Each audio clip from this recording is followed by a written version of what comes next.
you doing, everyone? This is Bynum from TB Wildlife Photography. Today we're going to be hanging out at the Wissahickon Environmental Center, the tree house here. We're going to be bird watching, seeing what birds come through the area. We're going to be logging them in the iNaturalist app for the City Nature Channel. So here at the Wissahickon, we have a variety of birds that migrate through, and there's some resident birds that stay here all year round. So some that you can see all year round are the cardinals, which are red and very vibrant. They keep their color all year round. Also, the blue jays are also residents that stay pretty much all year round. In the wintertime, their numbers do get a little bit smaller, but they typically stay around all year. And their colors, they're very vibrant blue, and they pretty much keep their colors too all year. You'll also see a number of different woodpeckers here. So I actually hear some drumming over in this area. So you'll see from pileated woodpeckers, which are large crow-sized woodpeckers. Then you get a little bit smaller. You get the northern flicker, which has these yellow golden flight feathers, which are very beautiful. Get a red-bellied woodpecker, which has a red head, but they have a pinkish belly, the male. That's where they get their name from.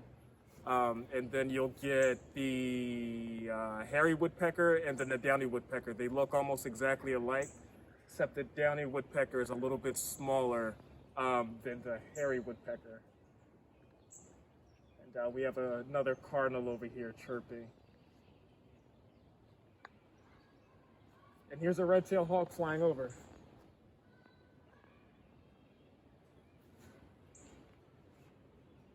And it looks like a turkey vulture as well. So you'll get a number of raptors here as well. So red-tailed hawks, like you just saw fly over, those are here.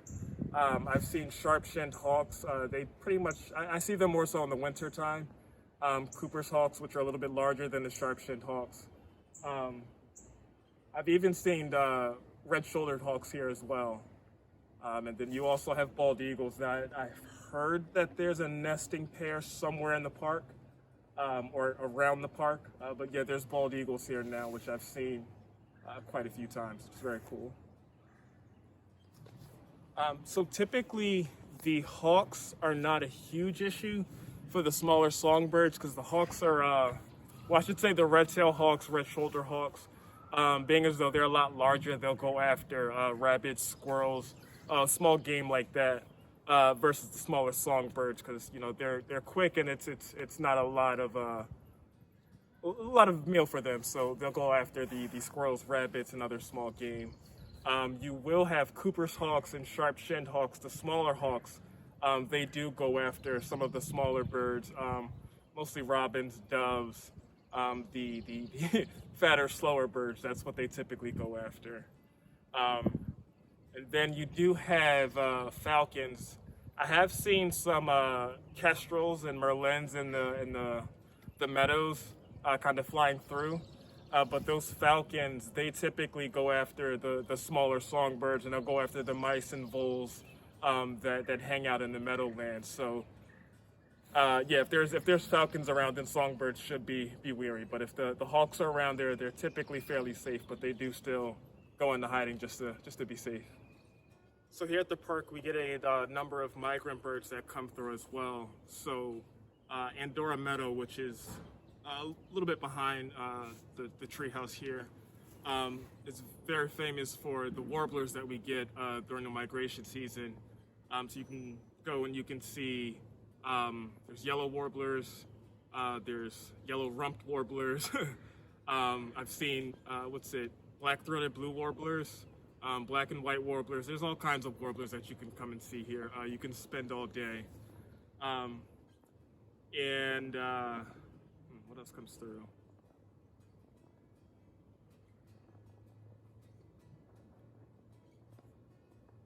Oh, I thought that was the eagle. Sorry, got distracted. There's two turkey vultures flying overhead, and I thought one was an eagle. So yeah, in the meadow, you also get indigo buntings, which are like a very vibrant blue. Those are more field birds, so you might see those in Houston Meadow. But if you travel there, you'll see some common yellow throats, which are smaller birds, very yellow, and they have a black and white mask over their eyes. It's pretty cool. And you can also see Let's see, there's different kinds of sparrows that come through the area as well. I've recently seen some chipping sparrows and field sparrows when I was there recently. But just like the warblers, there's all types of sparrows that you can come here and see during spring migration. While we wait for some more birds to come through, we can come over here and check out some of my camera gear.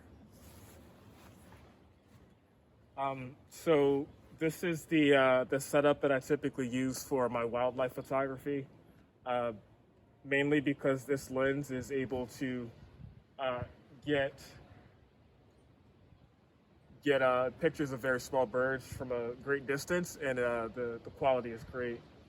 So this is a Nikkor 200 to 500 millimeter lens. This is great for wildlife photography, and it pairs greatly with this Nikon D500. So this body is, I think, one of the best rated for wildlife photography, mainly because the frames per second and the buffer rate. So pretty much you can get birds in flight shots. So as they're flying through, you can pretty much hold the shutter button down and you can get excellent shots of birds in flight and freeze their wings.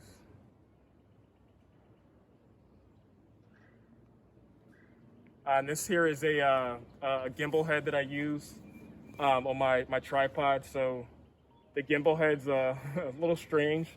So the reason why I like this is because it's pretty much able to have my camera move freely as I'm trying to take pictures, but then when I want to grab something, I can stop and freeze it, and I'm able to get that nice, crisp, still photo as if I'm using a fixed tripod head. So this gimbal head is also a great must-have when you're doing wildlife photography. And it looks like this might be oh no, it's a white-breasted nuthatch. So the white-breasted nuthatch is a very unique bird because it starts at the top of the tree and then it crawls down, eating small insects and bugs that the larger woodpeckers may have missed. So you'll see them cling to the side of a tree, and they'll kind of creep down.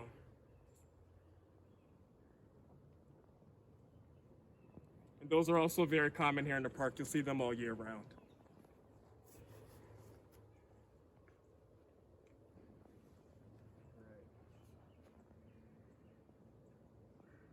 That hawk probably scared everybody away.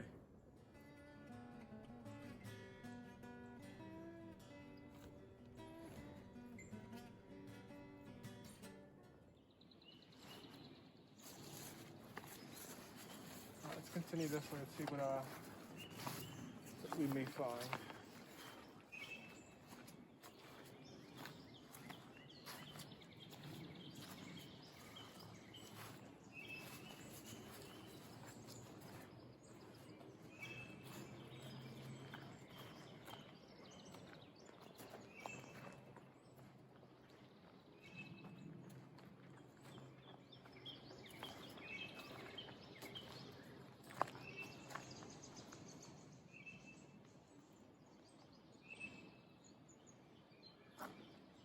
Like a white-throated sparrow. He just flew off. They should actually be leaving the area soon. The white-throated sparrows typically come down during the winter, and then as it warms up, they typically move out of the area.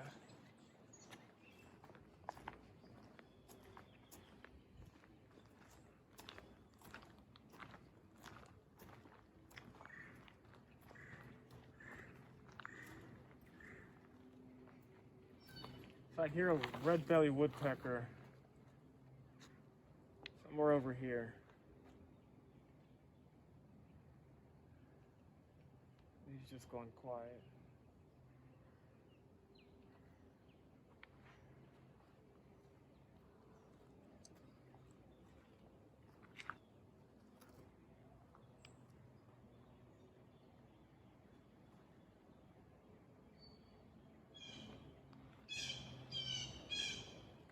We have some blue jays flying over, heads squawking. And the red-bellied has gone quiet. So one thing about birding is you have to be patient. You're not always going to get what you want.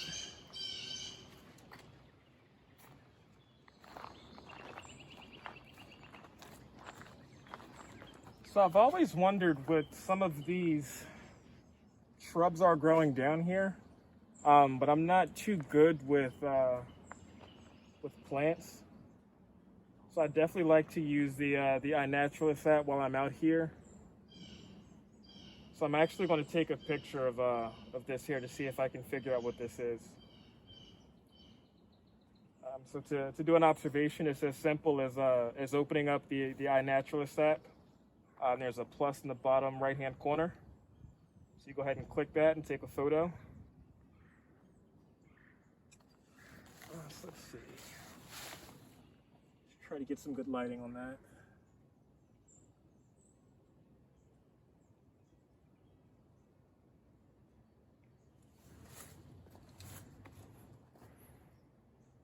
All right, cool. So it brings in all the data for me, the date, the location, and everything. And all I have to do is click on what did you see. It brings up a small group of possibilities, and it looks like this could be either a black walnut. Yeah, I think that's either a black walnut or a sumac tree. I don't think that would be a sumac. But it looks like it could be some black walnut trees growing here. Oh, cool.